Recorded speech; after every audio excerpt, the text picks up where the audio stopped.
final part of, I guess, what's been my prep series, I thought I would just talk about how I'm personally going to transition into an off season.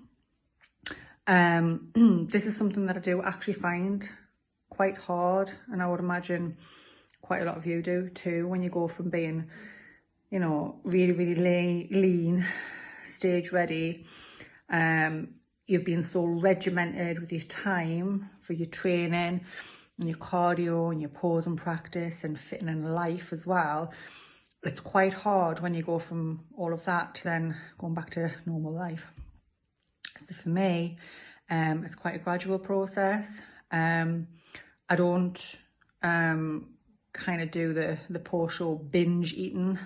I have in the past, but I think the more you compete and the more you do this, kind of the more you realise that actually food's always going to be there, and there is no need to make yourself ill, because that's what I used to do. I used to feel ill. My stomach would be in bits from eating shit food. So for me, it's kind of gradually putting things back in. Like at the moment, I'm still kind of prepping because Sam and I have our photo shoot at the end of the month. So I've kind of I'm still on plan with the addition of my morning latte, and I've put beetroot, because I love beetroot back in. And other than that, everything else stayed the same. It's just kind of amounts of food have just changed slightly. And my cardio's changed a bit.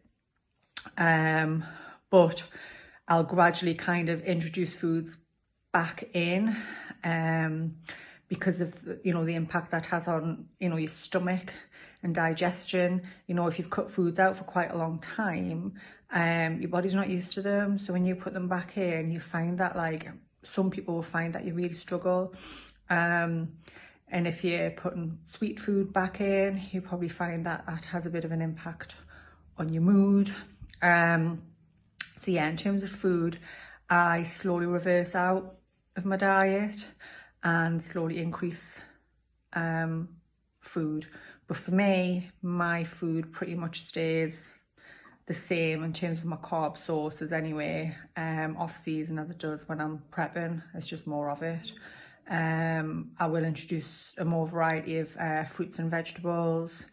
So yeah, in terms of food, that's the plan. I will have off-plan meal, maybe it's once a week, twice a week, or as and when, if I fancy a little bit of chocolate, I'll have a bit of chocolate. But for me, it doesn't, like, I'm not bothered about eating all the shit food anymore. Used to be, but not anymore. And then in terms of cardio, again, if you've been used to doing cardio twice a day, sometimes 3 times a day, I have in the past had to do cardio 3 times a day. Again, it's kind of tapering down rather than just stopping completely. Because for me, I just try and keep, like, my NEAT levels up. So that's where steps come in useful. I know there's this big hoo-ha about getting so many steps in a day, but in a way it is good of kind of monitoring, like, your NEAT levels. So, like, you know, kind of non-exercise based activity. So just kind of making sure you're still moving around.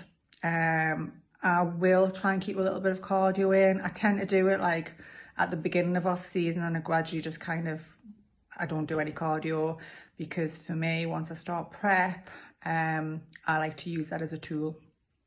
I know some people do like to keep cardio in. And to be honest, I do enjoy my morning cardio, but when it comes to the depths of winter, I ain't going out in the snow. Fuck that. But I might do like a little bit in the gym. And in terms of filling your time, like I said at the start, you've been quite regimented. You've had a plan to stick to, where literally every minute of your day is being accounted for. And then I personally find it really hard to go from that to, like, shit, how do I fill my time? Obviously, you're still training, but you're not up at 3 o'clock in the morning, not having to do your pose and practice, like I say, the excessive amounts of cardio. So yeah, it's kind of making sure you've got something to fill that time, you know. And be prepared to kind of feel a little bit bewildered.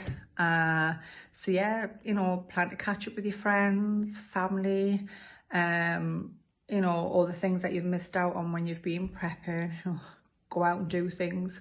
But in addition to that, resting, you know, having some downtime from the gym. I tend not to.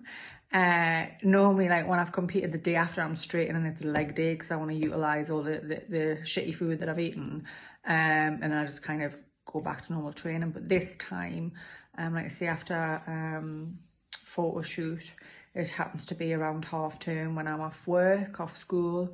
So I am going to plan like a couple of days of total rest because I think my body is just battered, absolutely battered. And not only that, like I say, you've got to allow your body to recover, your organs. You know, if you've done things like water loading and cut water and, you know, depleted and messed with your sodium and all of that, obviously it's the impact that has like on your kidneys and your liver and like